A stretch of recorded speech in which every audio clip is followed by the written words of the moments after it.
Hebreus capítulo 9. A primeira aliança tinha regras para adoração, bem como um santuário terreno. Esse tabernáculo era dividido em duas partes. Na primeira ficava o candelabro e a mesa com os pães da presença. Essa parte era chamada Lugar Santo. Depois havia uma cortina, e atrás dela a segunda parte, chamada Lugar Santíssimo. Nessa parte ficava o altar de ouro para o incenso e a arca da aliança, inteiramente coberta de ouro. Dentro da arca havia um vaso de ouro contendo maná, a vara de Arão que floresceu e as tábuas de pedra da aliança. Sobre a arca ficavam os querubins da glória divina, cuja sombra se estendia por cima do lugar de expiação. Mas agora não é o momento de explicar essas coisas em detalhes. Quando tudo estava preparado, os sacerdotes entravam regularmente no lugar santo para cumprir seus deveres sagrados. Mas apenas o sumo sacerdote, e só uma vez por ano, entrava no lugar santíssimo.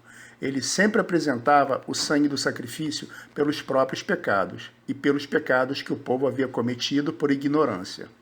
Com essas regras, o Espírito Santo mostra que o caminho para o lugar santíssimo não havia sido aberto enquanto o primeiro tabernáculo continuava em uso.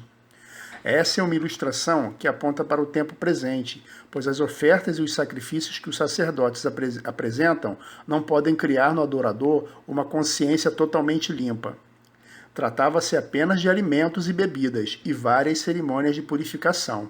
Eram regras externas, válidas apenas até que se estabelecesse um sistema melhor.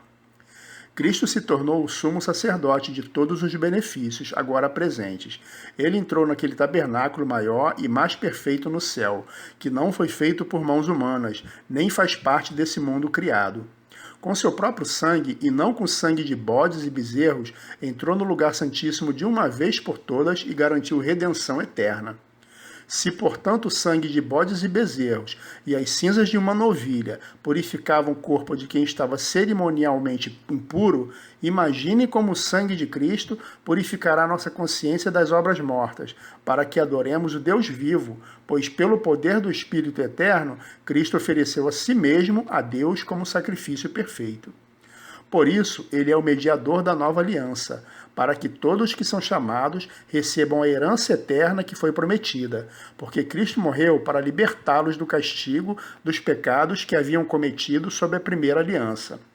Quando alguém deixa um testamento, é necessário comprovar a morte daquele que o fez. O testamento só se torna válido após a morte da pessoa. Enquanto ela ainda estiver viva, o testamento não entra em vigor. É por isso que até mesmo a primeira aliança foi sancionada com o sangue. Depois de ler todos os mandamentos da lei a todo o povo, Moisés pegou o sangue de novilhos e de bodes e também água e os aspergiu com ramos de isopo e lã vermelha sobre o livro da lei e sobre todo o povo. Em seguida disse: esse sangue confirma a aliança que Deus fez com vocês. Da mesma forma, aspergiu com sangue o tabernáculo e todos os utensílios usados nos serviços sagrados. De fato, segundo a lei, quase tudo era purificado com sangue, pois sem derramamento de sangue não há perdão. Assim, as representações das coisas no céu tiveram de ser purificadas com o sangue de animais. As verdadeiras coisas celestiais, porém, tiveram de ser purificadas com sacrifícios muito superiores. Pois Cristo não entrou num santuário feito por mãos humanas, mera representação do santuário verdadeiro no céu. Ele entrou no próprio céu a fim de agora se apresentar diante de Deus em nosso favor.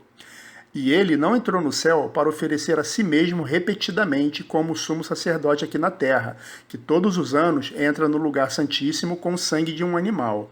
Se fosse assim, ele precisaria ter morrido muitas vezes, desde o princípio do mundo. Mas agora, no fim dos tempos, ele apareceu uma vez por todas para remover o pecado mediante sua própria morte em sacrifício.